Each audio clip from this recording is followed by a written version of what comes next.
Hello বন্ধুরা, আজকে আমরা আমার চ্যানেলের দ্বিতীয় গল্পের তৃতীয় পর্যায়ে তৃতীয় ভাগ নিয়ে হাজির হয়েছি।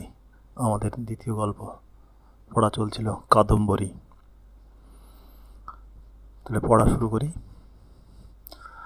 অভিষেক সামগ্রী সমাহিত হইলে আমত্ত ও পুরোহিতের সহিত রাজা শুভ দিনে ও শুভ লগ্নে তীর্থ, নদী ও সাগর হইতে আনিত মন্ত্রপুত বাড়ি দ্বারা রাজকুমারের অভিষেক করিলেন।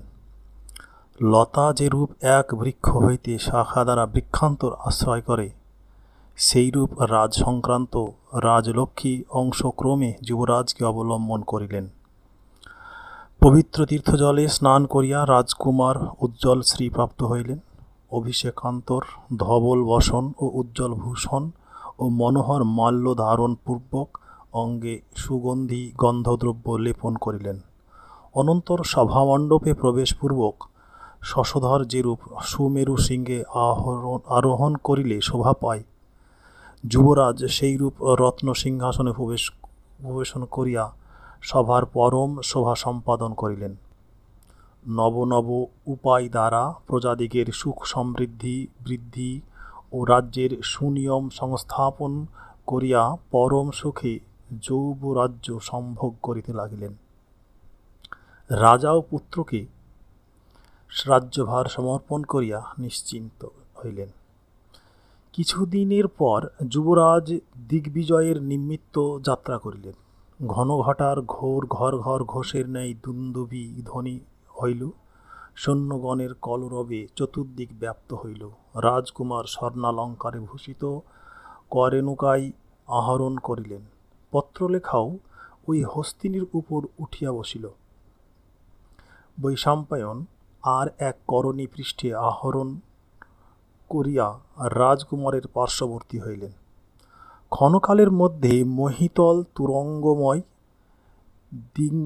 দিংমণ্ডল মাতঙ্গময়, আন্তরিক্ষ আতপত্রময়, সমীরণ মদগন্ধময়, পথ সৈন্যময় ও নগর জয় শব্দময় হইল।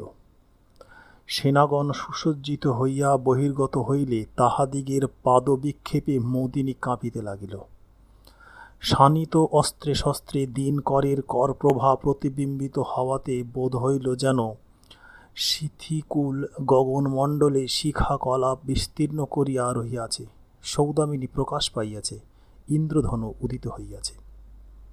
করিদিগের বৃংহিত, অশ্বদিগের হিস্যারব, দুন্দুভির ভীষণ শব্দ ও সৈন্যদিগের কলরবে বোধ হইল যেন প্রলয়কাল উপস্থিত। ধূলি উত্থিত হইয়া গগনমণ্ডল অন্ধকারাবৃত হইল। আকাশ ও ভূমির কিছুই বিশেষ রহিল না। বোধ হইল যেন সৈন্যভার সহ্য করিতে না পারিয়া ধরা উপরে উঠিতেছে। একবার এরূপ কলরব হয় যে কিছুই শোনা যায় না। কতক দূর যাইয়া সন্ধ্যার পূর্বে যুবরাজ এক রমণীর প্রদেশে উপস্থিত হইলেন। সেদিন তথায় বাসস্থান নিরূপিত হইল। সেনাগণ আহারাদি করিয়া পটগৃহে নিদ্রা গেল। রাজকুমারও শয়ন করিলেন। প্রত্যুষে সেনাগণ পুনর্বার শ্রেণীবদ্ধ হইয়া চলিল। যাইতে যাইতে বৈশাম্পায়ন রাজকুমারকে সম্বোধন করিয়া কহিলেন, যুবরাজ, মহারাজ যে দেশ জয় করেন নাই, যে দুর্গ আক্রমণ করেন নাই, এইরূপ দেশ ও দুর্গ দেখিতে পাইলাম না। আমরা যেদিকে যাইতেছি দেখিতেছি সকল তাহার রাজ্যের অন্তর্গত। মহারাজের বিক্রম ও ঐশ্বর্য দেখিয়া আশ্চর্য বোধ হইতেছে। তিনি সমুদায় দেশ জয় করিয়াছেন, সকল রাজাকে আপন অধীনে রাখিয়াছেন, সমুদায় রত্ন সংগ্রহ করিয়াছেন। অনন্তর যুবরাজ পরাক্রান্ত ও বলশালী সৈন্য দ্বারা পূর্ব, দক্ষিণ, পশ্চিম, উত্তর ক্রমে ক্রমে ক্রমে অবশিষ্ট সকল দেশ জয় করিয়া কৈলাস পর্বতের নিকটবর্তী হেমজটা নামক কিরাতদিগের সুবর্ণপুরী নাভি নগরীতে উপস্থিত হইলেন। সংগ্রামে কিরাতদিগকে পরাজিত করিয়া পরিশ্রান্ত ও একান্ত ক্লান্ত সেনাগণকে কিঞ্চিৎকাল বিশ্রাম করিতে আদেশ দিলেন। আপনিও তথায় আরাম করিতে লাগিলেন। একদা তথা হইতে মৃগয়ার্থ নির্গত হইয়া একটি কিন্নর ও একটি কিন্নরী বনে ভ্রমণ করিতেছে দেখিলেন। অদৃষ্টপূর্ব কিন্নর মিথুন দর্শনে অত্যন্ত কৌতুক আক্রান্ত হইয়া ধরিবার আশায় সেই দিকে অশ্ব চালনা করিলেন। অশ্ব বায়ুবেগে ধাবিত হইল। কিন্নর মিথুনও মানুষ দর্শনে ভীত হইয়া দ্রুতবেগে পলায়ন করিতে লাগিল। শীঘ্র গমনে কেহই অপারগ নহে। ঘটক এইরূপ দ্রুতবেগে দৌড়িল যে কিন্নর মিথুন এই ধরিলাম বলিয়া রাজকুমারের ক্ষণে ক্ষণে বোধ হইতে লাগিল। এদিকে কিন্নর মিথুনও প্রাণপণে দৌড়িয়া গিয়া এক পর্বতের উপরই আহরণ করিল। ঘটক তথায় উঠিতে পারিল না। রাজকুমার পর্বতের উপত্যকা হইতে ঊর্ধ্বদৃষ্টে দেখিতে লাগিলেন। উহারা পর্বতের শৃঙ্গে আরোহণপূর্বক ক্রমে ক্রমে দৃষ্টিপথের অগোচর হইল। কিন্নর মিথুন গ্রহণে হতাশ হইয়া মনে মনে কহিলেন, কি দুষ্কর্ম করিয়াছি! কিন্নর মিথুন কিরূপে ধরিব? ধরিয়াই বা কি হইবে, একবারও বিবেচনা হয় নাই। বোধ হয় সেনানিবাস হইতে অধিক দূর আসিয়াছি, এক্ষণে কি করি, কি রূপে পুনর্বার তথায় যাই। এই দিকে কখন আসি নাই, কোন পথ দিয়া যাইতে হয় কিছুই জানি না। এই নির্জন গহনে মানবের সমাগম নাই। কোনো ব্যক্তিকে জিজ্ঞাসা করিয়া যে পথের নিদর্শন পাইব তাহারও উপায় নাই। শুনিয়াছি সুবর্ণপুরের উত্তরে নিবিড় বন, বন পার হইলেই কৈলাস পর্বত। কিন্নর মিথুন যে পর্বতে আরোহণ করিল বোধ হয় উহা কৈলাস পর্বত। দক্ষিণ দিকে ক্রমাগত প্রতিগমন করিলে স্কন্ধবারে পৌঁছিবার সম্ভাবনা। অদৃষ্টে কত কষ্ট আছে বলিতে পারি না। আপনি কুকর্ম করিয়াছি, কাহার দোষ দিব? কেহই বা ইহার ফল ভোগ করিবে। যে রূপে হোক, যা চাইতেই হইবেক। এই স্থির করিয়া ঘটককে দক্ষিণ দিকে ফিরাইলেন। তখন বেলা 2 প্রহর। দিনকর গগনমণ্ডলের মধ্যবর্তী হইয়া অতিশয় উত্তাপ দিতেছেন। পক্ষীগণ নীরব, বন নিস্তব্ধ। ঘটক অভিশপ্ত, পরিশ্রান্ত ও ঘর্মাক্ত কলেবর। আপনিও তৃষ্ণাতুর হইয়াছেন দেখিয়া তরুতলের ছায়ায় অশ্ব বাঁধিলেন এবং হরিদ্বর্ণ দুর্বাদলের আসনে উপবেশনপূর্বক ক্ষণকাল বিশ্রামের পর জলপ্রাপ্তির আশায় ইতস্তত দৃষ্টিপাত করিতে লাগিলেন। এক পথে হস্তির পদচিহ্ন ও মদচিহ্ন রহিয়াছে এবং কুমুদ, কলহার ও মৃণাল ছিন্ন ভিন্ন হইয়া পতিত আছে দেখিয়া স্থির করিলেন, গিরিচর করিযুত এই পথে জলপান করিতে যাই। সন্দেহ নাই, এই পথ দিয়া যাইলে অবশ্যই জলাশয় পাইতে পারিব। অনন্তর সেই পথে চলিলেন। পথের 2 ধারে উন্নত পাদপ সকল বিস্তৃত শাখা প্রশাখা দ্বারা গগন আকীর্ণ করিয়া রহিয়াছে। বোধ হয় যেন বাহু প্রসারণ পূর্বক অঙ্গুলি সংকেত দ্বারা তৃষ্ণার্ত পথিকদিগকে জলপান করিবার নিমিত্ত ডাকিতেছে। স্থানে স্থানে কুঞ্জবন ও লতামণ্ডপ, মধ্যে মধ্যে মসৃণ ও উজ্জ্বল শিলা পাতিত রহিয়াছে। নানাবিধ রমণীয় প্রদেশ ও বিচিত্রোপবন দেখিতে দেখিতে কতক দূর হইয়া বারিশিকর সম্পৃক্ত সুশীতল সমীরণ স্পর্শে বিগত ক্রম হইলেন। বোধ হইল যেন তুষারে অবগাহন করিতেছেন। সরোবর নিকটবর্তী হওয়াতে মনে মনে অতিশয় আহ্লাদ জন্মিল। অনন্তর মধুপানমত্ত মধুকর ও কেলিপর কলহংসের কোলাহলে আহুত হইয়া সরোবরে সমীপবর্তী হইলেন। চতুর্দিকে শ্রেণীবদ্ধ তরু মধ্যে ত্রৈলোক্য লক্ষ্মীর দর্শন স্বরূপ বসুন্ধরা দেবীর স্ফটিক গৃহস্বরূপ আচ্ছদ নামক সরোবর নেত্রগোচর করিলেন। সরোবরের জল অতি নির্মল। জলে কমল, কুমুদ, কলহার প্রভৃতি নানাবিধ কুসুম বিকশিত হইয়াছে। মধুকর গুনগুন ধ্বনি করিয়া এক পুষ্প হইতে অন্য পুষ্পে বসিয়া মধু পান করিতেছে।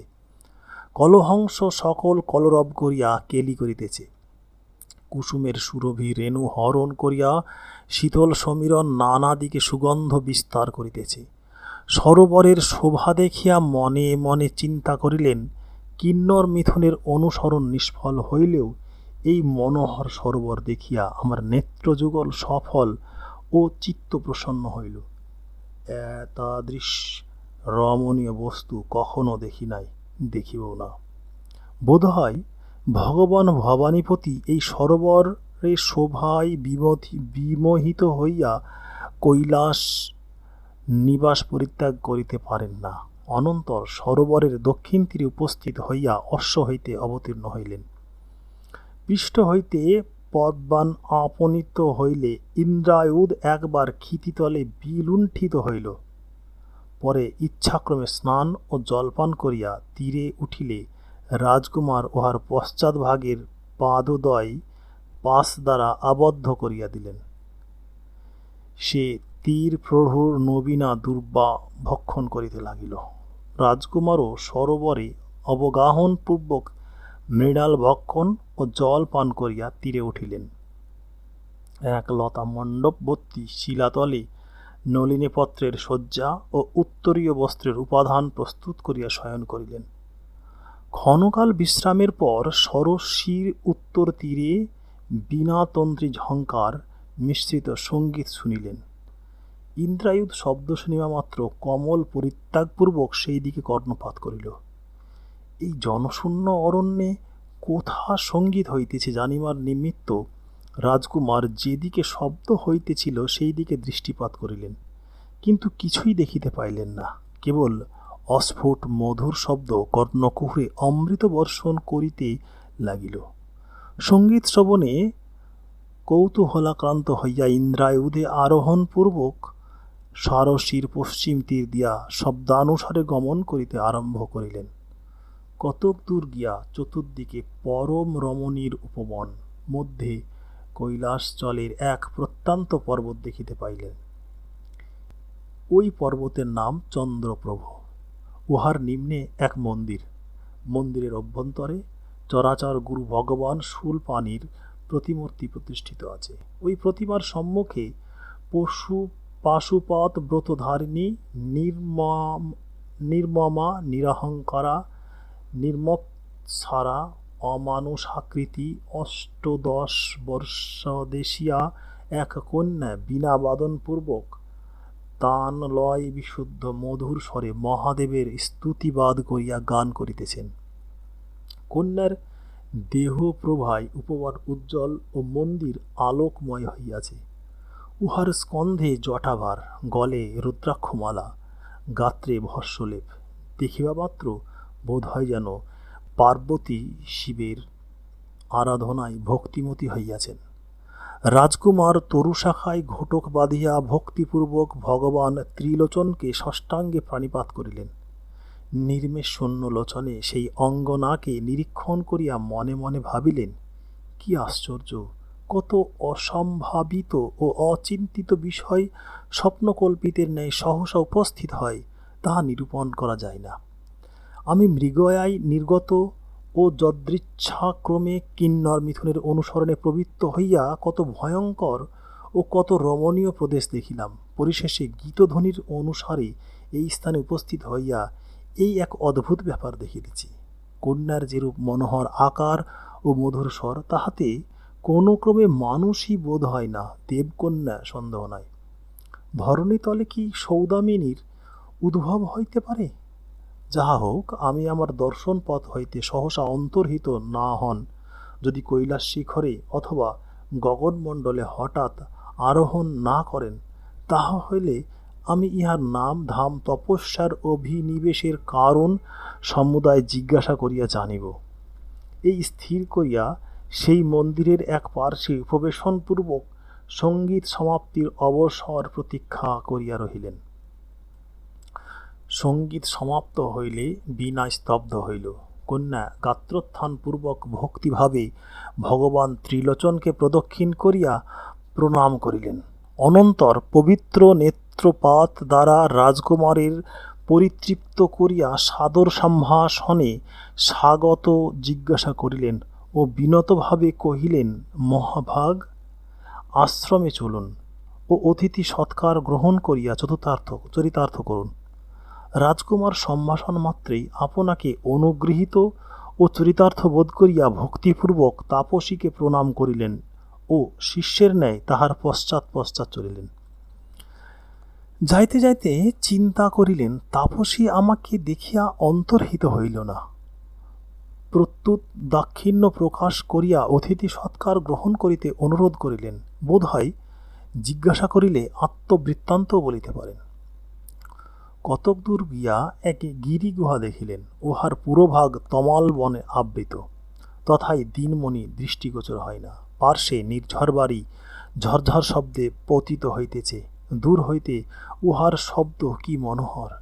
অভ্যন্তরে বলকল, কমণ্ডলু ও ভিক্ষাক পাল রহিয়াছে। দেখিবা মাত্র মনে শান্তিরসের সঞ্চার হয়। তাপসী তথায় প্রবেশিয়া অর্ঘ্য সামগ্রী আহরণপূর্বক অর্ঘ্য আনয়ন করিলে রাজকুমার মৃদু মধুর সম্ভাষণে কহিলেন, ভগবতী প্রসন্ন হন, আপনার দর্শন মাত্রেই আমি পবিত্র হইয়াছি ও অর্ঘ্যও প্রদত্ত হইয়াছে। অত্যাদর প্রকাশ করার প্রয়োজন নাই, আপনি উপবেশন করুন। পরিশেষে তাপসীর অনুরোধ এড়াইতে না পারিয়া রাজকুমার যথাবিহিত অর্ঘ্য গ্রহণ করিলেন। দুইজন দুই শিলাতলে উপবিষ্ট হইলেন। তাপসী রাজকুমারের পরিচয় জিজ্ঞাসা করিয়া তিনি আপন নাম, ধাম ও দিগ্বিজয়ের কথা বিশেষ করিয়া কহিলেন এবং কিন্নর মিথুনের অনুসরণক্রমে আপন আগমন বৃত্তান্ত অদ্যপ্রান্ত বর্ণনা করিলেন। অনন্তর তাপসী ভিক্ষাক পাল গ্রহণ করিয়া আশ্রমস্থিত তরুতলে ভ্রমণ করাতে তাহার ভিক্ষাভাজন বৃক্ষ হইতে পতিত নানাবিধ সুস্বাদু ফলে পরিপূর্ণ হইল। চন্দ্রাপীড়কে সেই ফল ভক্ষণ করিতে অনুরোধ করিলেন। চন্দ্রাপীড় ফল ভক্ষণ করিবেন কি, এই আশ্চর্য ব্যাপার দেখিয়া তাহার অতিশয় বিস্ময় জাগিল। মনে মনে চিন্তা করিলেন, কি আশ্চর্য! এইরূপ বিস্ময়কর ব্যাপার তো কখনো দেখি নাই। অথবা তপস্যা অসাধ্য কি আছে? তপস্যা প্রভাবে বশীভূত হইয়া অচেতনতাও কামনা সফল করে, সন্দেহ নাই। অনন্তর তাপসীর অনুরোধে সুস্বাদু নানাবিধ ফল ভক্ষণ ও শীতল জল পান করিয়া পরিতৃপ্ত হইলেন। তাপসীও আহার করিলেন ও সন্ধ্যাকাল উপস্থিত হইলে যথাবিধি সন্ধ্যার উপাসনা করিয়া এক শিলাতলে উপবেশনপূর্বক বিশ্রাম করিতে লাগিলেন। চন্দ্রাপীড় অবসর বুঝিয়া বিনয় বাক্যে কহিলেন, ভগবতী, মানুষদিগের প্রকৃতি অতি চঞ্চল। প্রভুর কিঞ্চিত প্রসন্নতা দেখিলে অমনি অধীর ও গর্বিত হইয়া ওঠে। আপনার অনুগ্রহ ও প্রসন্নতা দর্শনে উৎসাহিত হইয়া আমার অন্তঃকরণ কিছু জিজ্ঞাসা করিতে অভিলাষ করিয়াছে। যদি আপনার ক্লেশকর না হয়, তাহা হইলে আত্মবৃত্তান্ত বর্ণন দ্বারা আমার কৌতুকাকান্ত চিত্তকে পরিতৃপ্ত করুন। কি দেবতা দিগের কুল, কি মহিষী দিগের কুল, কি গার্ভন্ধ দিগের কুল, কি অপ্সরা দিগের কুল, আপনি জন্ম পরিগ্রহ দ্বারা কোন কুল উজ্জ্বল করিয়াছেন? কি নিমিত্ত কুসুম সুকুমার নবীন বয়সে আয়াসসাধ্য তপস্যায় প্রবৃত্ত হইয়াছেন? কি নিমিত্তই বা দিব্য আশ্রম পরিত্যাগ করিয়া এই নির্জন বনে একাকী অবস্থিতি করিতেছেন? তাপসী কিঞ্চিৎকাল নিস্তব্ধ থাকিয়া পরে দীর্ঘ নিঃশ্বাস পরিত্যাগপূর্বক রোদন করিতে আরম্ভ করিলেন। চন্দ্রাপীড় তাহাকে অশ্রুমুখী দেখিয়া মনে মনে চিন্তা করিলেন, ইয়ে আবার কি? শোক তাপ কি সকল শরীরকেই আশ্রয় করিয়াছে? যাহা হোক, ইহার বাষ্পসলিল পাতে আমার আরও কৌতুক জন্মিল। বোধ হয় শোকের কোনো মহৎ কারণ থাকিবে। সামান্য শোক এতাদৃশ পবিত্র মূর্তিকে কখনোই কলুষিত ও অভিভূত করিতে পারে না। বায়ুর আঘাতে কি বসুধা চালিত হয়?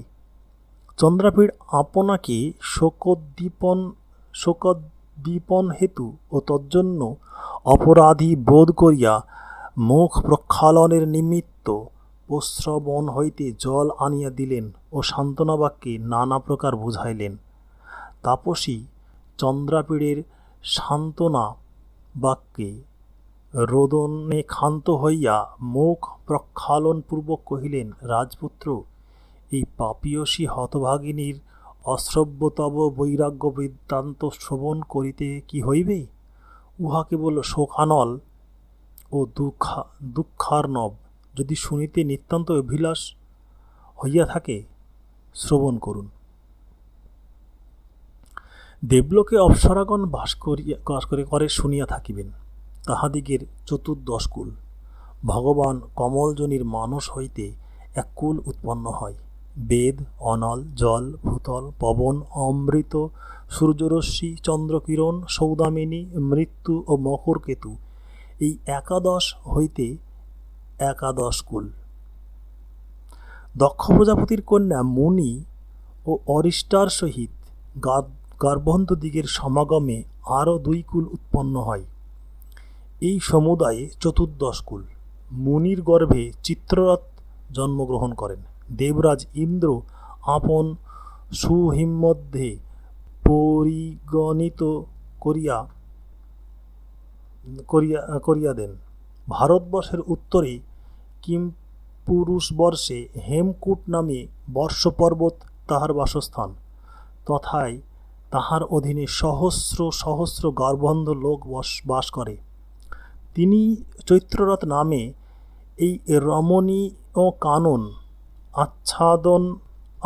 আচ্ছদ নামক ওই সরোবর ও ভবানীপতির এই প্রতিমূর্তি প্রস্তুত করিয়াছেন। অরিষ্টার গর্ভে হংস নামে জগৎ বিখ্যাত গার্ভন্ধ জন্মগ্রহণ করেন। গার্ভন্ধ রাজ চৈত্ররথ ঔদার্য ও মহত্ব প্রকাশপূর্বক আপন রাজ্যের কিঞ্চিৎ অংশ প্রদান করিয়া তাহাকে রাজ্যাভিষিক্ত করেন। তাহার বাসস্থান হেমকূট। গৌরী নামে এক পরম সুন্দরী অপ্সরা তাহার সহধর্মিণী। এই হতভাগিনী ও চিরদুঃখিনী তাহাদিগের একমাত্র কন্যা। আমার নাম মহাশ্বেতা। পিতামাতার অন্য সন্ততি ছিল না, আমি একমাত্র অবলম্বন ছিলাম। শৈশবকালে বীণার ন্যায় এক অঙ্ক হইতে অঙ্কান্তরে যাইতাম ও অপরিস্ফুট মধুর বচনে সকলের মন হরণ করিতাম। সকলের স্নেহপাত্র হইয়া পরম পবিত্র বাল্যক্রীড়ার অতিক্রান্ত হইল। যেরূপ বসন্তকালে নবপল্লবে কুসুমের উদয় হয়, সেইরূপ আমার শরীরে যৌবনের উদয় হইল। একদা মধুমাসের সমাগম কমল বন বিকশিত হইলে, চূতকালিকা অঙ্কুরিত হইলে, মলাই মারুতের মন্দ মন্দ হিল্লোলে আহ্লাদিত হইয়া কোকিল সহকার শাখায় উপবেশনপূর্বক সুসুরে কুহুরব করিলে, অশোক কিংশোক প্রস্ফুটিত বকুলমূলক উদ্গত এবং ভ্রমরের ঝঙ্কারে চতুর্দিক প্রতিশব্দিত হইলে, আমি মাতার সহিত এই আচ্ছদ সরোবরে স্নান করিতে আসিয়াছিলাম। এখানে আসিয়া মনোহর তীর, বিচিত্র তরু ও রমণীয় লতাকুঞ্জ অবলোকন করিয়া ভ্রমণ করিতেছিলাম। ভ্রমণ করিতে করিতে সহসা বনানীলের সহিত সমাগত অতি সুরভি পরিমল আঘ্রাণ পাইলাম। মধুকরের ন্যায় সেই সুরভি গন্ধে অন্ধ হইয়া তদানুসরণক্রমে কিঞ্চিৎ দূর গমন করিয়া দেখিলাম, অতি তেজস্বী পরম রূপবান সুকুমার এক মুনিকুমার সরোবরে স্নান করিতে আসিতেছেন। তাহার সমবিহারে আর একজন তাপস কুমার আছেন। উভয়েরই এইরূপ সৌন্দর্য ও সৌকুমার্য বোধ হইল যেন রতিপতি প্রিয় সহচর বসন্তের সহিত মিলিত হইয়া ক্রোধান্ধ চন্দ্রশেখরকে প্রসন্ন করিবার নিমিত্ত তপস্বী বেশ ধারণ করিয়াছেন। প্রথম মণিকুমারের কর্ণে অমৃত নিঃসন্দিনী ও পরিমল বাহিনী এক কুসুম মঞ্জুরি ছিল। ঐরূপ আশ্চর্য কুসুম মঞ্জুরি কেহ কখনো দেখে নাই। উহার গন্ধ আঘ্রাণ করিয়া স্থির করিলাম, উহার গন্ধে বন আমোদিত হইয়াছে। অনন্তর অনিমিষলোচনে মণিকুমারের মোহিনী মূর্তি নেত্রগোচর করিয়া বিস্মিত হইলাম। ভাবিলাম, বিধাতা বুঝি কমল ও চন্দ্রমণ্ডল সৃষ্টি করিয়া ইহার বদনারবিন্দ নির্মাণের কৌশল অভ্যাস করিয়া থাকিবেন। উরু ও বাহুযুগল সৃষ্টি করিবার পূর্বে রম্ভাতরু ও মৃণালের সৃষ্টি করিয়া নির্মাণ কৌশল শিখিয়া থাকিবেন, নতুবা সমানাকার 2-3 বস্তু সৃষ্টি করিবার প্রয়োজন কি? ফলত মণিকুমারের রূপ যতবার দেখি ততবারই অভিনব বোধ হয়। এই রূপে তাহার রমণীয় রূপে পক্ষপাতিনী হইয়া ক্রমে ক্রমে কুসুমস্বরের স্বরসন্ধানে পথবর্তিনী হইলাম। কি মণিকুমারের রূপ সম্পত্তি, কি যৌবনকাল, কি বসন্তকাল, কি সেই প্রদেশ, কি অনুরাগ! জানি না কে আমাকে উন্মাদিনী করিল। বারংবার মণিকুমারকে সহিষ্পলোচনে দেখিতে লাগিলাম। বোধ হইল যেন আমার হৃদয়কে রজ্জুবদ্ধ করিয়া কেহ আকর্ষণ করিতেছে। অনন্তর শ্বেত শরীরের সহিত লজ্জা গলিত হইলে মকরধ্বজের নিশীথ স্বরপাত ভয়ে ভীত হইয়াই যেন কলেবর কম্পিত হইল। মণিকুমারকে আলিঙ্গন করিবার আশয়েই যেন শরীর রোমাঞ্চরূপ কর প্রসারণ করিল।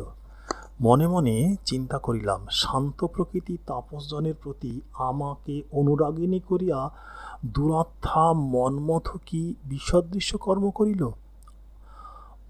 অঙ্গনাজনের অন্তঃকরণ কি বিমূঢ়? অনুরাগের পত্রাপত্র কিছুই বিবেচনা করিতে পারে না। তেজপুঞ্জ তপরাশি মণিকুমারী বা কোথায়? সামান্য জন সুলভ চিত্তবিকারী বা কোথায়? বোধ হয় ইনি আমার ভাবভঙ্গি দেখিয়া মনে মনে কত উপহাস করিতেছেন। কি আশ্চর্য! চিত্ত বিকৃত হইয়াছে বুঝিতে পারিয়াও বিকার নিবারণ করিতে সমর্থ হইতেছি না। দুরাত্মা কন্দর্পের কি প্রভাব! উহার প্রভাবে কত শত কন্যা লজ্জা ও কুলে জলাঞ্জলি দিয়া স্বয়ং প্রিয়তমের অনুগামিনী হয়। অনুঙ্গ কেবল আমাকেই এইরূপ করিতেছে এমন নহে, কত শত কুলবালাকে এইরূপ অপথে পদার্পণ করায়। যাহা হোক, মদন দুশ্চেষ্টিত পরিস্ফুট রূপ প্রকাশ না হইতে এখান হইতে প্রস্থান করাই শ্রেয়। কি জানি পাছে ইনি কুপিত হইয়া শাপ দেন। শুনিয়াছি মুনিজনের প্রকৃতি অতিশয় রোষপরবশ, সামান্য অপরাধেও তাহারা ক্রোধান্বিত হইয়া ওঠেন ও অভিসম্পাত করেন। অতএব এখানে আর আমার থাকা বিধেয় নয়। এইরূপ স্থির করিয়া তথা হইতে প্রস্থান করিবার অভিলাষ করিলাম। মুনিজনেরা সকলের পূজনীয় নমস্য বিবেচনা করিয়া প্রণাম করিলাম। আমি প্রণাম করিলে পর কুসুম সরাসনের অলঙ্গতা, বসন্তকালের ও সেই প্রদেশের রমণীয়তা, ইন্দ্রিয়গণের অবাধ্যতা, সেই ঘটনা ভবিতব্যতা এবং আমার ঈদৃশ ক্লেশ ও দৌর্ভাগ্যের অসম্ভাবিতা প্রযুক্ত আমার ন্যায় সেই মণিকুমারও মোহিত ও অভিভূত হইলেন। স্তম্ভ, স্মেদ, রোমাঞ্চ, বেপথু প্রভৃতি সাত্ত্বিক ভাবের লক্ষণ সকল তাহার শরীরে স্পষ্টরূপে প্রকাশ পাইল। তাহার অন্তঃকরণে তদানীন্তন ভাব বুঝিতে পারিয়া তাহার সহচর দ্বিতীয় ঋষিকুমারের নিকট গমন ও ভক্তিভাবে প্রণাম করিয়া জিজ্ঞাসিলাম, ভগবান, ইহার নাম কি? ইনি কোন তপোধনের পুত্র? ইহার কর্ণে যে কুসুম মঞ্জরি দেখিতেছি, উহা কোন তরুর সম্পত্তি? আহা, উহার কি সৌরভ! আমি কখনো এইরূপ সৌরভ আঘ্রাণ করি নাই।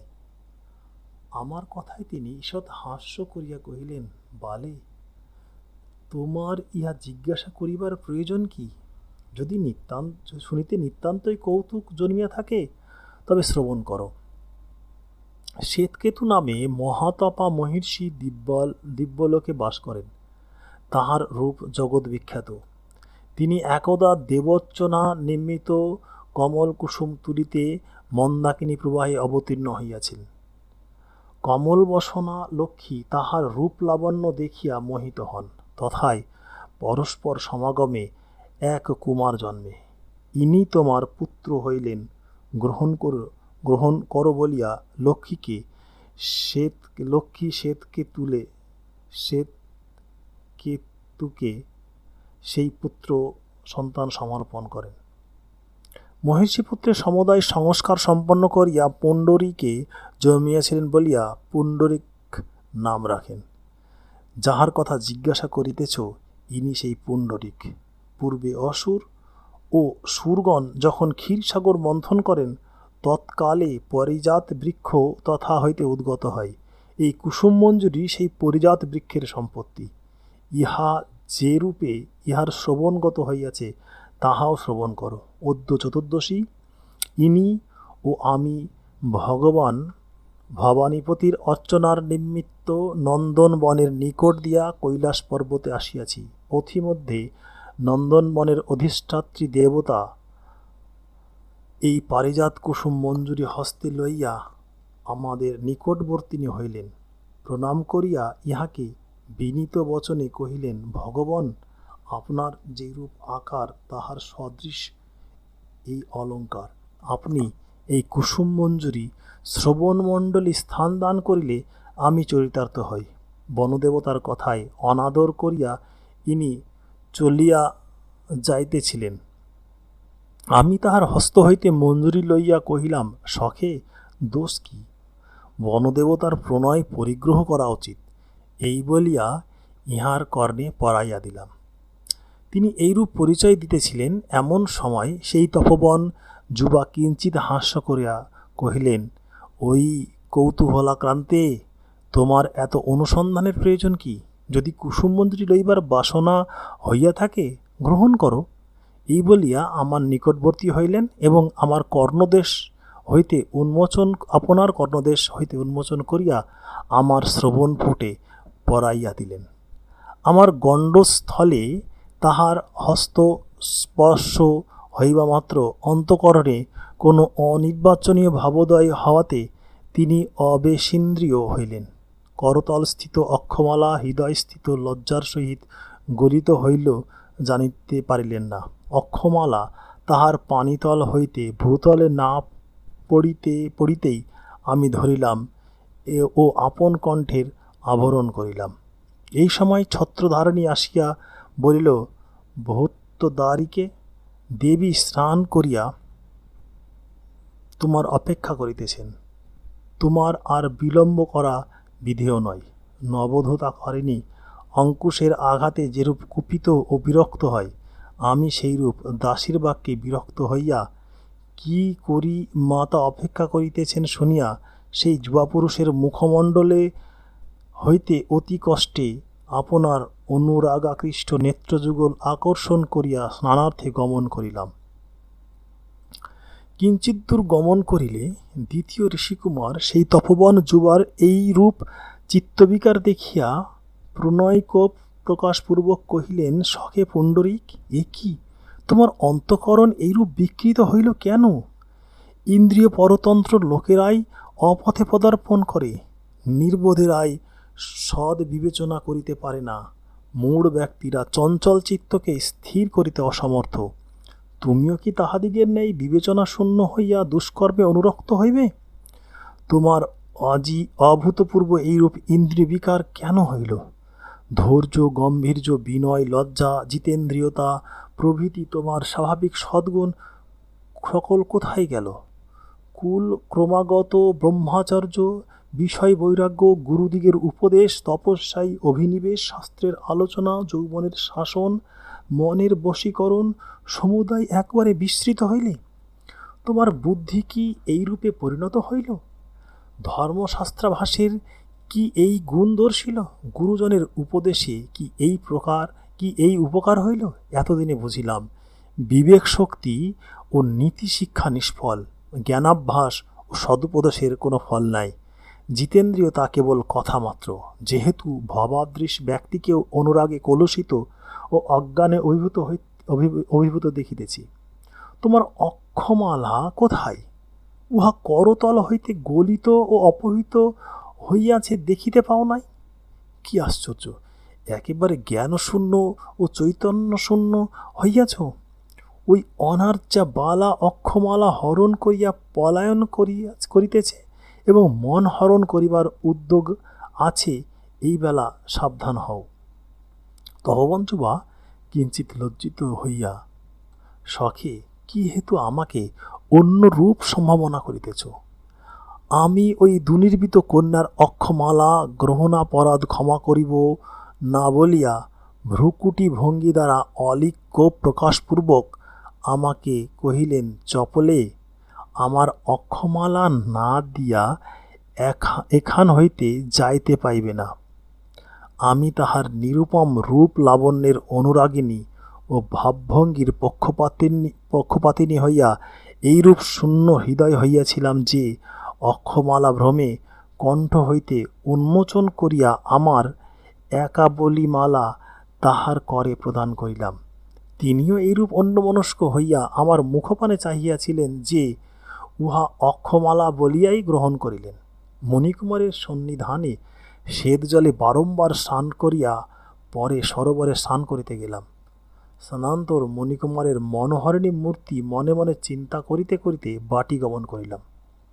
অন্তঃপুরে প্রবেশিয়া যেদিকে নেত্রপাত করি, পুণ্ডরীকের মুখ পুণ্ডরিক ভিন্ন কিছুই দেখিতে পাই নাই। মণিকুমার আদর্শনে এইরূপ অধীর হইয়াছিলাম যে তৎকালে জাগরিত কি নিদ্রিত, একাকিনী কি অনেকের নিকটবর্তী ছিলাম, সুখের অবস্থা কি দুঃখের অবস্থা ঘটিয়েছিল, উৎকণ্ঠা কি ব্যাধি দ্বারা আক্রান্ত হইয়াছিল, কিছুই বুঝিতে পারি নাই। ফলত কোনো জ্ঞান ছিল না, একেবারে চৈতন্য শূন্য ছিলাম। তৎকালে কি কর্তব্য কিছুই স্থির করিতে না পারিয়া কেহ যেন আমার নিকট না যাই পরিচারিকাদিগকে এই মাত্র আদেশ দিয়া প্রাসাদের উপরিভাগে উঠিলাম।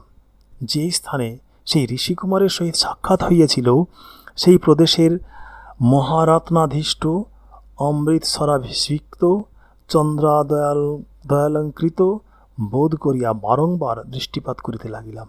দেখিতে দেখিতে এইরূপ উন্মত্ত ও ভ্রান্ত হইলাম যে সেই দিক হইতে যে অনিল ও পক্ষী সকল আসিতেছে, তাহাদিগকেও প্রিয়তমের সংবাদ জিজ্ঞাসা করিতে ইচ্ছা জন্মিল। আমার অন্তঃকরণ তাহার প্রতি এইরূপ অনুরক্ত হইল যে তিনি যে সকল কর্ম করিতেন তাহাতেও পক্ষপাতী হইয়া উঠিল। তিনি তপস্বী ছিলেন বলিয়া তপস্যায় আর বিদ্বেষ থাকিল না। তিনি মুনিবেশ ধারণ করিতেন, সুতরাং মুনিবেশে আর গ্রাম্যতা রহিল না। পারিজাত কুসুম তাহার কর্ণে ছিল বলিয়াই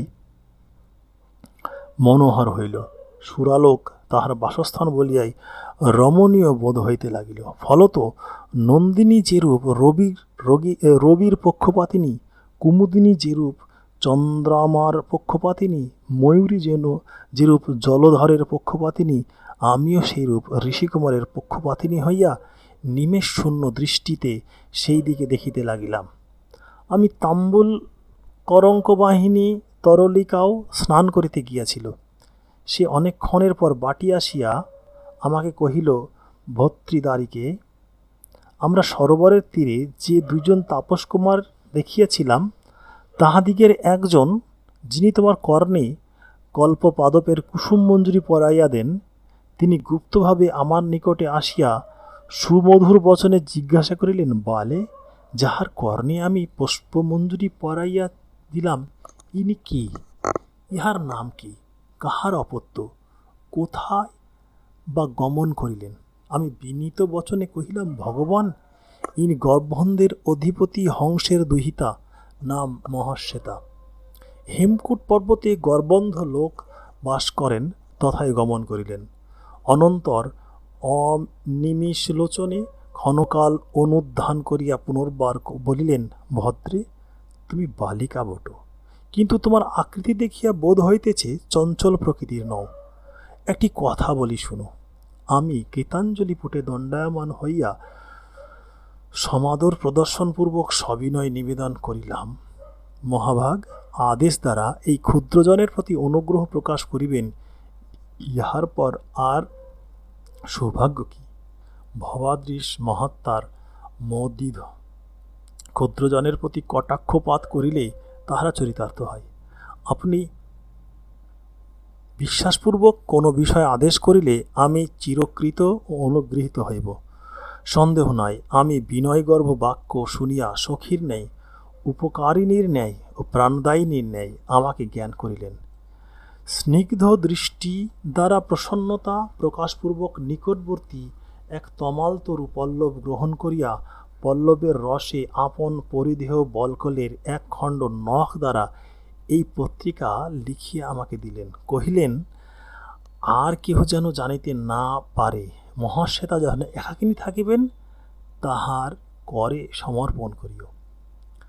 আমি হর্ষোৎফুল্লোচনে তরলিকার হস্ত হইতে পত্রিকা গ্রহণ করিলাম। তাহাতে লিখিত ছিল, হংস যেমন মুক্তমালায় মৃণাল ভ্রমে প্রতারিত হয়, তেমনি আমার মন মুক্তাময় একাবলীর মালায় প্রতারিত হইয়া তোমার প্রতি সাতিশয় অনুরক্ত হইয়াছে। পথভ্রান্ত পথিকের দিগ্ভ্রম, মুখের জিহ্বাচ্ছেদ, অসদ্ভ্রমভাষীর জ্বর প্রলাপ, নাস্তিকের চর্বাক শাস্ত্র, উন্মত্তের সুরাপ্রাণ যেরূপ ভয়ঙ্কর, পত্রিকাও আমার পক্ষে সেইরূপ ভয়ঙ্কর বোধ হইল। পত্রিকা পাঠ করিয়া উন্মত্ত ও অবসেন্দ্রিয় হইলাম। পুনঃ পুনঃ জিজ্ঞাসা করিতে লাগিলাম, তরলীকে, তুমি তাহাকে কোথায় কিরূপে দেখিলে? তিনি কি কহিলেন? তুমি তথায় কতক্ষণ ছিলে? তিনি আমাদের অনুসরণে পবিত্র হইয়া কতদূর পর্যন্ত আসিয়াছিলেন? প্রিয়জন সম্বন্ধ এক কথাও বারবার বলিতে ও শুনিতে ভালো লাগে। আমি পরিজন দিগকে তথা হইতে বিদায় করিয়া কেবল তরলিকার সহিত মণিকুমার সম্বন্ধ কথার দিবস ক্ষেপ করিলাম।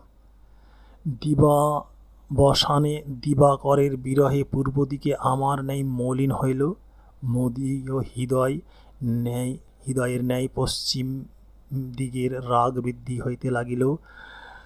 দু এক দণ্ড বেলা আছে এমন সময় ছত্রধারিণী আসিয়া কহিল, ভর্তৃদ্বারিকে, আমরা স্নান করিতে গিয়া যে দুইজন মণিকুমার দেখিয়াছিলাম, তাহাদের একজন দ্বারে দণ্ডায়মান আছেন। বলিলেন, অক্ষমালা লইতে আসিয়াছি। মণিকুমার এই শব্দ শ্রবণমাত্র অতিমাত্র ব্যস্ত হইয়া কহিলেন, শীঘ্র সঙ্গে করিয়া লইয়া এসো। যেরূপ রূপের সহায় যৌবন, যৌবনের সহায় মকরকেতন, মকরকেতনের সহায় বসন্তকাল, বসন্তকালের সহায় মলয় পবন, সেইরূপ তিনি পুণ্ডরীকের সখা। নাম কপিঞ্জল দেখিয়া মাত্র চিনিলাম। তাহার বিষণ্ণ আকার দেখিয়া বোধ হইল যেন কোনো অভিপ্রায়ে আমাকে কিছু বলিতে আসিয়াছেন। আমি উঠিয়া প্রণাম করিয়া সমাদরে আসন প্রদান করিলাম। আসনে প্রবেশন করিলে চরণ ধৌত করিয়া দিলাম। অনন্তর কিছু বলিতে ইচ্ছা করিয়া আমার নিকটে উপবিষ্ট তরলিকার প্রতি দৃষ্টিপাত করাতে আমি তাহার দৃষ্টিতে অভিপ্রায় বুঝিতে পারিয়া বিনয় বাক্যে কহিলাম, ভগবান, আমা হইতে ইহাকে ভিন্ন ভাবিবেন না। যাহা আদেশ করিতে অভিলাষ হয় অশঙ্কিত ও অসংকোচিত চিত্তে আজ্ঞা করুন। কপিলঞ্জল কহিলেন, রাজপুত্রী, কি কহিব, লজ্জায় বাক্যস্ফূর্তি হইতেছে না। কন্দমূল ফলাশী বনবাসীর মনে অনঙ্গ বিলাস সঞ্চারিত হইবে, ইহা স্বপ্নের অগোচর। শান্ত স্বভাব তাপসকে প্রণয় পরবশ করিয়া বিধি কি বিড়ম্বনা করিলেন? দগ্ধ মন্মত অনায়াসে লোকদিগকে উপহাসপদ ও অবজ্ঞাস্পদ করিতে পারে। অন্তঃকরণে এইরূপ অনঙ্গ বিলাস সঞ্চারিত হইলে আর ভদ্রতা নাই। তখন প্রগাঢ় ধীশক্তি সম্পন্ন লোকেরাও নিতান্ত অসার ও অপদার্থ হইয়া যান। তখন আর লজ্জা, ধৈর্য, বিনয়, গাম্ভীর্য কিছুই থাকে না। বন্ধু যে পথে পদার্পণ করিতে উদ্যত হইয়াছেন, জানি না উহা কি বলকল ধারণের উপযুক্ত, কি জটা ধারণের সমুচিত, কি তপস্যায় অনুরূপ, কি ধর্মের অঙ্গ, কি অপবর্গ লাভের উপায়, কি দৈব দুর্বিপাক উপস্থিত, না বলিলে চলে না। উপায়ান্তর ও শরণান্তরও দেখি না। কি করি বলিতে হইল। শাস্ত্রকরেরা লিখিয়াছেন, স্বীয় প্রাণ বিনাশে যদি সুহৃদের প্রাণ রক্ষা হয়, তথাপি তাহা কর্তব্য। সুতরাং আমাকে লজ্জায় জলাঞ্জলি দিতে হইল। তোমার সমক্ষে রোষ ও অসন্তোষ প্রকাশপূর্বক বন্ধুকে সেই প্রকার তিরস্কার করিয়া আমি তথা হইতে প্রস্থান করিলাম।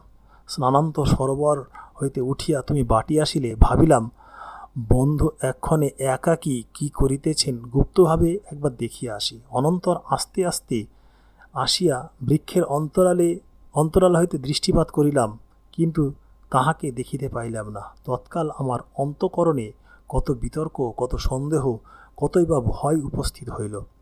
একবার ভাবিলাম, অনঙ্গের মোহন স্বরে মুগ্ধ হইয়া বন্ধু বুঝি সেই কামিনীর অনুগামী হইয়া থাকিবেন।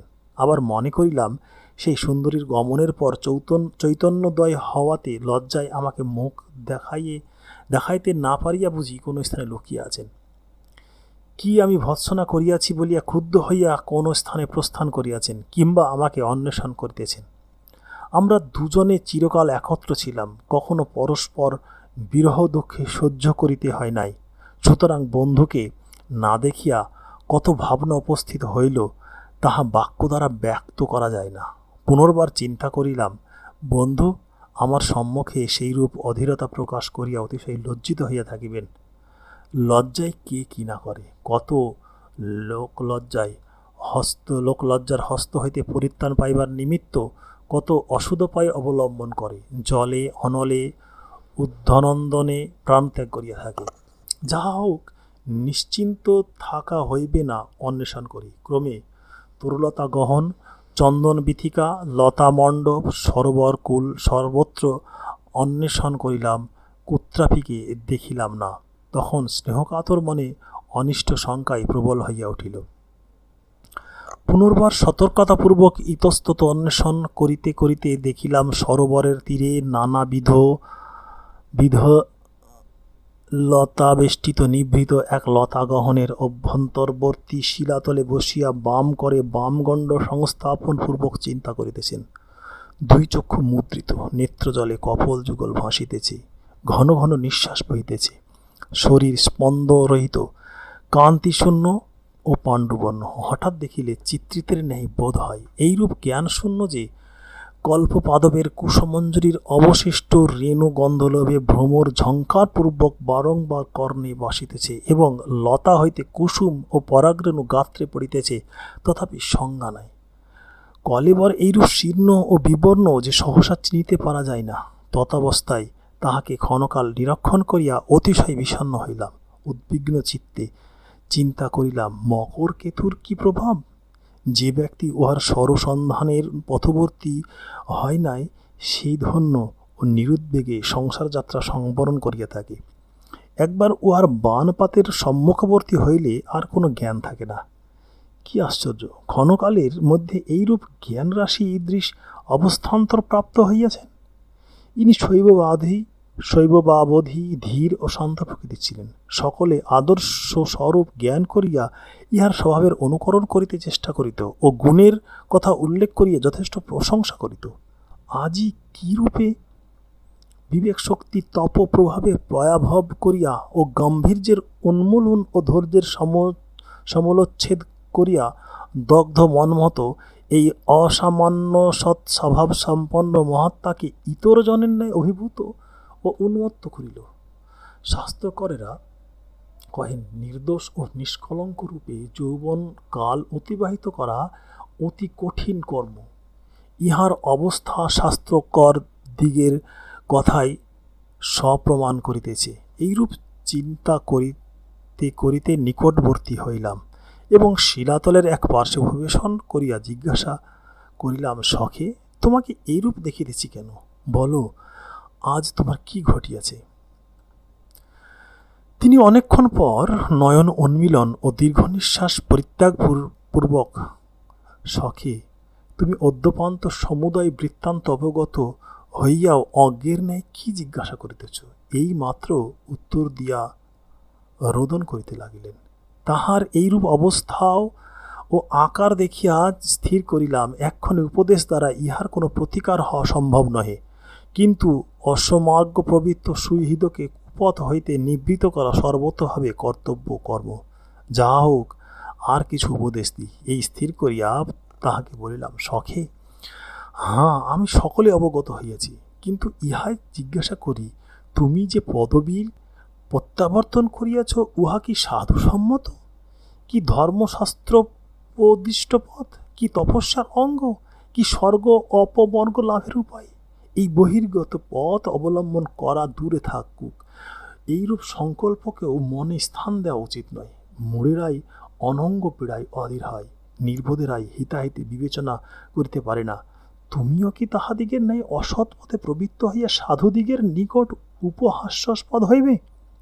সাধু বিগহিত পথ অবলম্বন করিয়া সুখাভিলাষ কি পরিণাম বিরস বিষয়ে ভোগে যাহার সুখ প্রাপ্তি আশা করে, ধর্ম বুদ্ধিতে বিলাস বিশলতা বনে তাহাদিগের জলসেক করা হয়।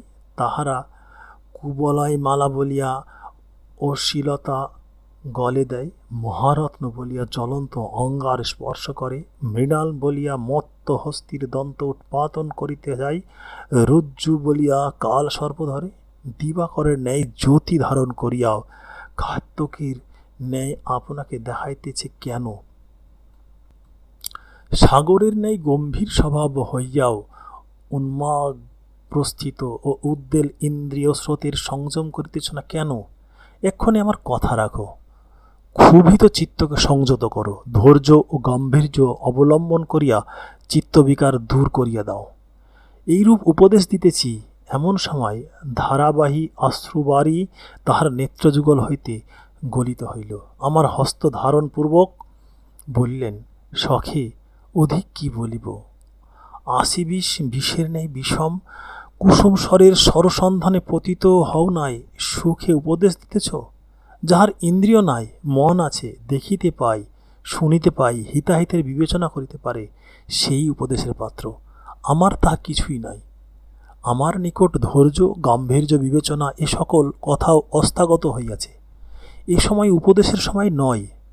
যাবৎ জীবিত থাকি এই অচিকিৎসনীয় রোগের প্রতিকারের চেষ্টা পাও। আমার অঙ্গ দগ্ধ ও হৃদয় জর্জরিত হইয়াছে, এক্ষণে যাহা কর্তব্য করো, এই বলিয়া নিস্তব্ধ হইলেন। যখন উপদেশ বাক্যের কোনো ফল দর্শিল না এবং দেখিলাম তাহার হৃদয়ে অনুরাগ দৃঢ়রূপে বদ্ধমূল হইয়াছে যে তাহা উন্মলিত করা নিতান্ত অসাধ্য, তখন প্রাণ রক্ষার নিমিত্ত সরোবরের সরস মৃণাল শীতল কমলিনী দল ও স্নিগ্ধ শৈবাল তুলিয়া শয্যা করিয়া দিলাম এবং তথায় শয়ন করিয়া কদলীপত্র দ্বারা বীজন করিতে লাগিলাম। তৎকালে মনে হইল দুরাত্মা দগ্ধ মদনের কিছুই অসাধ্য নয়। কোথায় বা বনবাসী তপস্বী, কোথায় বা বিলাস রাশি গন্ধর্ব কুমারী। ইহাদিগের মনে পরস্পর অনুরাগ সঞ্চার হইবে, ইহা স্বপ্নের অগোচর। শুষ্ক তরু মঞ্জুরি হইবে এবং মাধবীলতা তাহাকে অবলম্বন করিয়া উঠিবে, ইহা কাহার মনে বিশ্বাস ছিল? চেতনার কথা কি? অচেতন তরুলতা প্রভৃতিও উহার আজ্ঞার অধীন। দেবতারাও উহার শাসন উল্লঙ্ঘন করিতে পারে না। কি আশ্চর্য! দুরাত্মা এই অগাধ গাম্ভীর্য সাগরকেও ক্ষণকালের মধ্যে তৃণের ন্যায় অসার ও অপদার্থ করিয়া ফেলিল। এক্ষণে কি করি, কোন দিকে যাই, কি উপায়ে বান্ধবের প্রাণ রক্ষা হয়, দেখিতেছি মহাশ্বেতা ভিন্ন আর কোনো উপায় নাই। বন্ধু স্বভাবত ধীর প্রগলভতা অবলম্বন করিয়া আপন কদাচ তাহার নিকট যাইতে পারিবেন না। শাস্ত্রকরেরা গহিত অকার্য দ্বারা সুহৃদের প্রাণরক্ষা কর্তব্য বলিয়া থাকেন। সুতরাং অতি লজ্জাকর ও মানহানিকর কর্ম আমার কর্তব্যপক্ষে পরিগণিত হইল। ভাবিলাম, যদি বন্ধুকে বলি যে তোমার মনোরথ সফল করিবার জন্য মহেশ্বতার নিকট চলিলাম, তাহা হইলে পাছে লজ্জাক্রমে বারণ করে, এই নিমিত্তে তাহাকে কিছু না বলিয়া ছলক্রমে তোমার নিকট আসিয়াছি।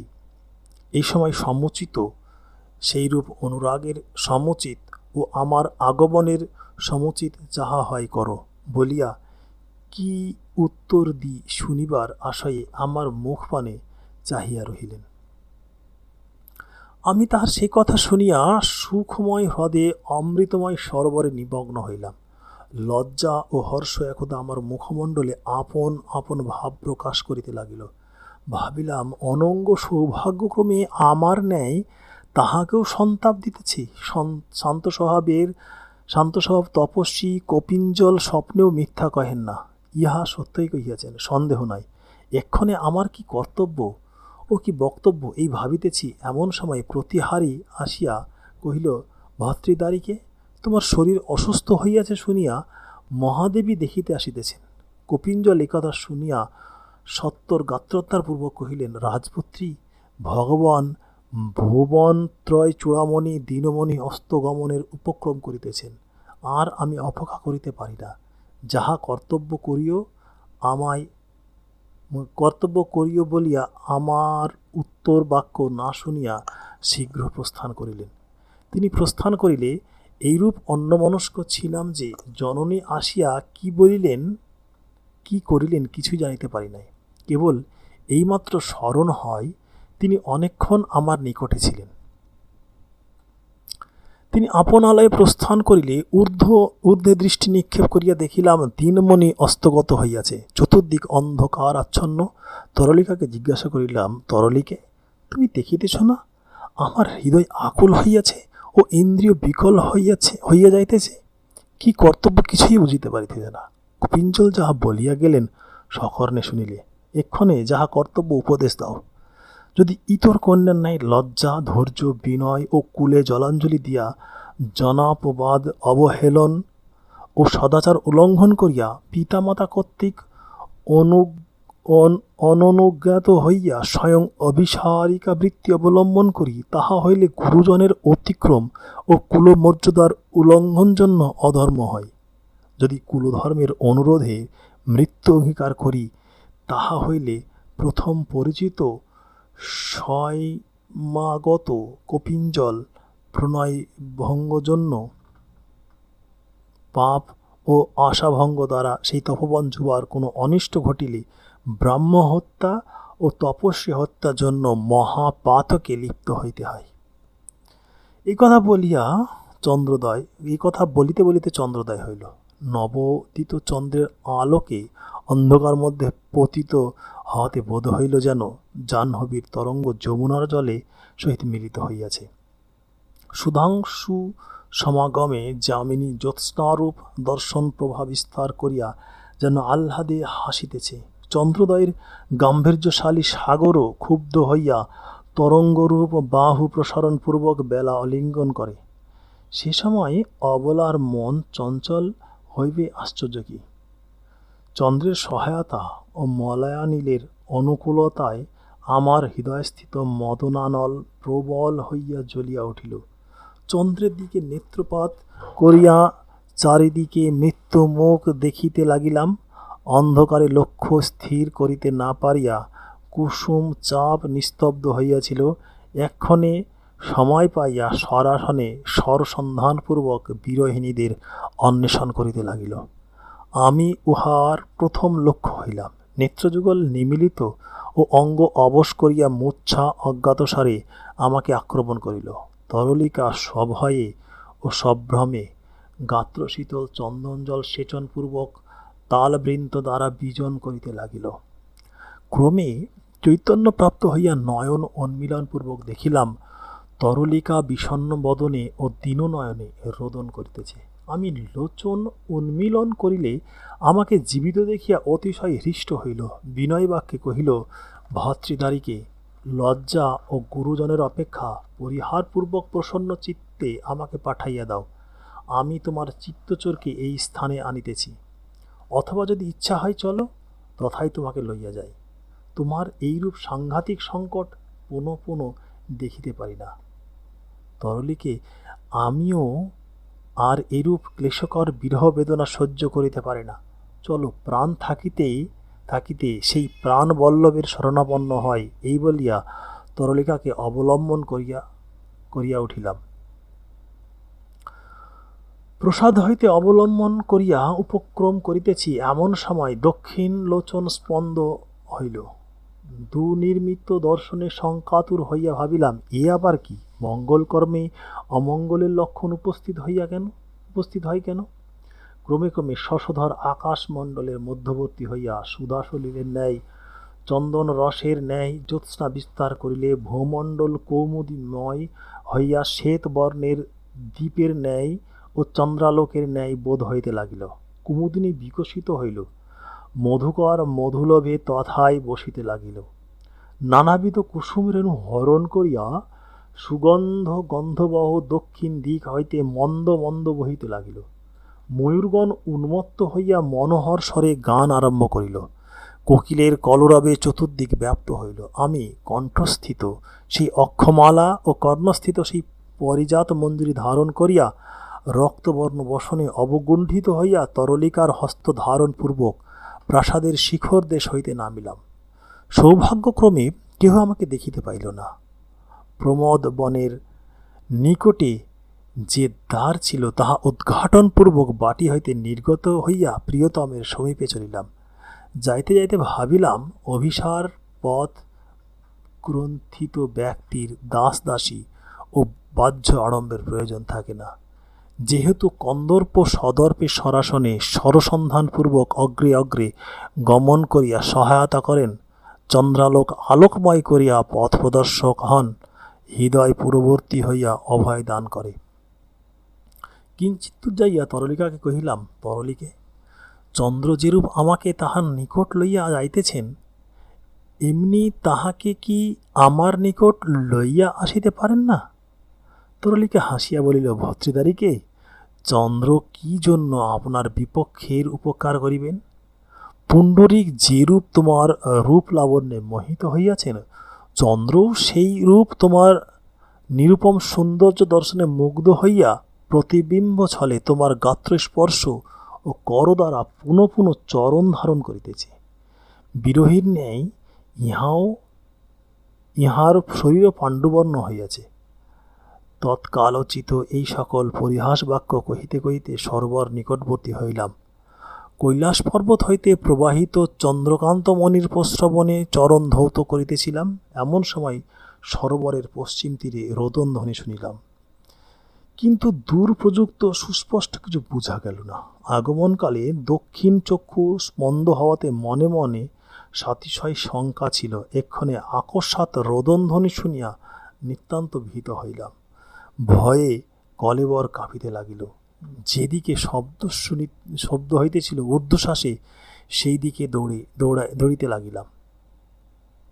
অনন্তর নিঃশব্দ নিশীথ প্রভাবে দূর হইতে হা হতস্মি, হা দগ্ধস্মি, হায় কি হইল রে দুরাত্মন পাপকারীন পিশাচ মদন, কি কুকর্ম করিলি অপাপীয়সী দুর্বিনীতে মহেশ্বেতা, ইনি তোমার কি অপকার করিয়াছিলেন রে দুশ্চরিত্র চন্দ্রচণ্ডাল, এক্ষণে তুই কৃতকার্য হইলি রে দক্ষিণানীল, তোর মনোরথ পূর্ণ হইল। হা পুত্রবৎসল ভগবান শ্বেত কেত, তোমার সর্বস্ব অপহৃত হইয়াছে, বুঝিতে পারিতেছ না? হে ধর্ম, তোমাকে আর অতঃপর কে আশ্রয় করিবে? হে তপ, এতদিন পর তুমি নিরাশ্রয় হইলে। সরস্বতী, তুমি বিধবা হইলে। সত্য, তুমি অনাথ হইলে। হায়, এতদিনের পর সুরলোক শূন্য হইল। সখে, ক্ষণকাল অপেক্ষা করো, আমি তোমার অনুগমন করি। চিরকাল একত্র ছিলাম, এক্ষণে সহায়হীন বান্ধববিহীন হইয়া কিরূপে এই দেহভার বহন করিব? কি আশ্চর্য! আজন্ম পরিচিত ব্যক্তিকেও অপরিচিতের ন্যায় অদৃষ্টপূর্বের ন্যায় পরিত্যাগ করিয়া গেলে। যাইবার সময় একবার জিজ্ঞাসাও করিলে না। এইরূপ কৌশল কোথায় শিখিলে? এইরূপ নিষ্ঠুরতা কাহার নিকট অভ্যাস করিলে? হায়, এক্ষণে সুহিত শূন্য সহোদর শূন্য হইয়া কোথায় যাইব? কাহার শরণাপন্ন হইব? কাহার সহিত আলাপ করিব? এতদিনের পর অন্ধ হইলাম, 10 দিক শূন্য দেখিতেছি, সকল অন্ধকারময় বোধ হইতেছে। এই ভারভূত জীবনের আর প্রয়োজন কি? সখে, একবার আমার কথায় উত্তর দাও, একবার নয়ন উন্মীলন করো। আমি তোমার প্রফুল্ল মুখ কমল একবার অবলোকন করিয়া জন্মের মতো বিদায় হই। আমার সহিত তোমার অকৃত্রিম প্রণয় ও অকপট সৌহার্দ্য কোথায় গেল? তোমার সেই অমৃতময় বাক্য ও স্নেহময় দৃষ্টি স্মরণ করিয়া আমার বক্ষস্থল বিদীর্ণ হইয়াছে। কপিঞ্জল আর্তস্বরে মুক্ত কণ্ঠে এইরূপ ও অন্যরূপ নানা প্রকার বিলাপ ও পরিতাপ করিতেছিলেন, শুনিতে পাইলাম। কপিঞ্জলের বিলাপ বাক্য শ্রবণ করিয়া আমার প্রাণ উড়িয়া গেল। মুক্ত কণ্ঠে রোদন করিতে করিতে দ্রুত বেগে দৌড়াইলাম। পদে পদে পদস্খলন হইতে লাগিল, তথাপি গতির প্রতিরোধে জন্মিল না। তথায় উপস্থিত হইয়া দেখিলাম, যাহার শরণাপন্ন হইতে বাটি বহিরাগত হইয়াছিলাম, তিনি সরোবর তীরে লতা মণ্ডপ মধ্যবর্তী শিলাতলে শৈবাল রচিত শয্যায় শয়ন করিয়া আছেন। কমল, কুমুদ, কুবলয় প্রভৃতি নানাবিধ কুসুম শয্যার পার্শ্বে বিক্ষিপ্ত রহিয়াছে। মৃণাল কদলী পল্লব চতুর্দিকে বিকীর্ণ আছে। তাহার শরীর নিস্পন্দ, বোধ হইল যেন মনোযোগপূর্বক আমার পদশব্দ শুনিতেছেন। মনক্ষোভে হইয়াছিল বলিয়া যেন একমনা হইয়া প্রাণায়াম দ্বারা প্রায়শ্চিত্ত করিতেছেন। আমা হইতে আর একজন প্রিয়তম হইল বলিয়া যেন ঈর্ষাপ্রযুক্ত প্রাণদেহকে পরিত্যাগ করিয়া গিয়াছে। ললাটে ত্রিপুণ্ড্রক, স্কন্ধে বলকলের উত্তরীয়, গলে এক বলিমালা, হস্তে মৃণাল বলয় ধারণপূর্বক অপূর্ব বেশ রচনা করিয়া যেন আমার সহিত সমাগমের নিমিত্ত অনন্য মনা হইয়া মন্ত্র সাধন করিতেছেন। কপিঞ্জল তাহার কণ্ঠ ধারণ করিয়া রোদন করিতেছে। অচিরমৃত সেই মহাপুরুষকে এই হতভাগিনী ও পাপকারিণী আমি গিয়া দেখিলাম। আমাকে দেখিয়া কপিঞ্জল দুই চক্ষু হইতে অশ্রুস্রোত বহিতে লাগিল। দ্বিগুণ শোকাবেগ হইল। অতিশয় পরিতাপপূর্বক হা হতস্মি বলিয়া আরও উচ্চস্বরে রোদন করিতে লাগিলেন। আজ তৃতীয় পর্ব এখানে শেষ।